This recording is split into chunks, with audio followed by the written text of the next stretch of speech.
Mga boss, mag-DIY ulit tayo dito sa TMX Alpha 125. Yan, mag-a-align tayo ng dito sa likod yung sa rim set. Kung mapapansin nyo, wala pa siya mga spacer. Tapos, kung makikita nyo, meron tayong palawit dyan. Yan, yan ang magiging center natin. Yan, dapat, yan, nakaganyan. Ang gulong ay dapat ay medyo hanapin natin yung sentro na dapat dito lang. Ayan, basta dapat nakasentro yung itong gulong.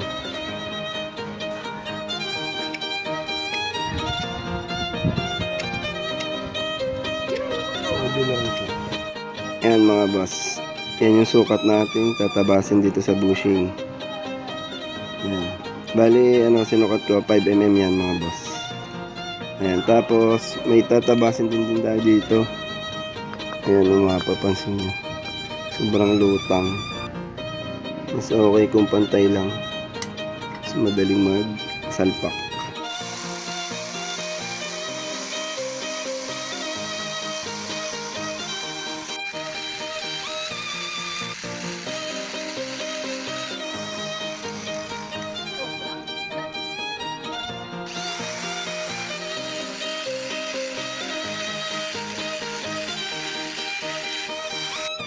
Ayan mga bossing, nabawasan na natin. Tapos check yung result niya. Yan. Yung kanina, kawang to. Ngayon, yun o. Diba? Yan ang sinasabi ko mga idol. Kasi dapat pasok siya or pantay siya dito. Yan. Yan siyang kawang.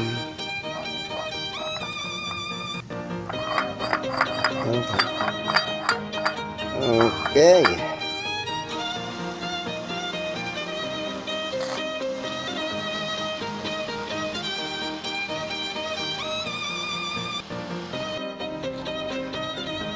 Okay na mga bossing nasentro na natin.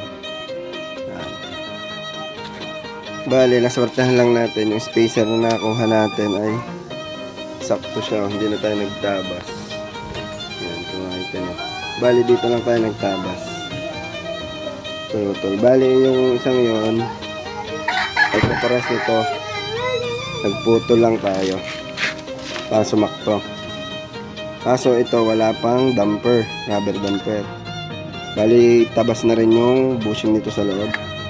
Ganyan yung resulta. Try naman natin na ikabit yung bushing. Try naman natin na ikabit yung rubber damper. Ito, tinabasa ko na rin yung rubber damper mga boss. Ayan. Tingnan natin kung kakawang siya dito or hindi. Tingin ko kakawang pa rin kahit nabawasan na natin to. Medyo mahirapan tayo magsalpak. So yun lang, subukan natin mga boss. Sentro na yan,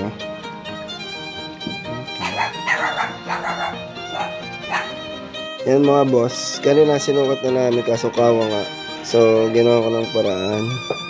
Ito, para lumapat na lapat yan. Lagyan ko ng kanal dito.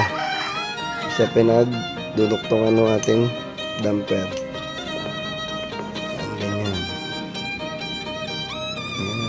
Matibay pa rin naman yung mga boss kasi konti lang yung ginawa natin. So ayan, tutuloy lang natin itong dalawa.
Ayun mga boss, tapos na tayo dito sa hulihan.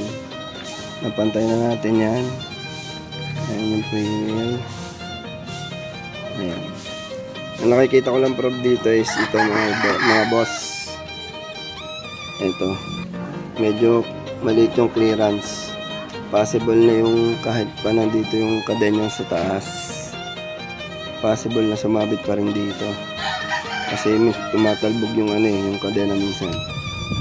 So, ang mangyayari dyan, sa sunod na video natin, mababawasan lang tayo dito. Babawasan natin to. Yan to. Yung pinagkakabitan ng sprocket.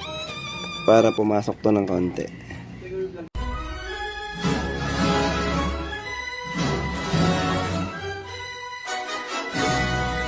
Sento na moto e na pica.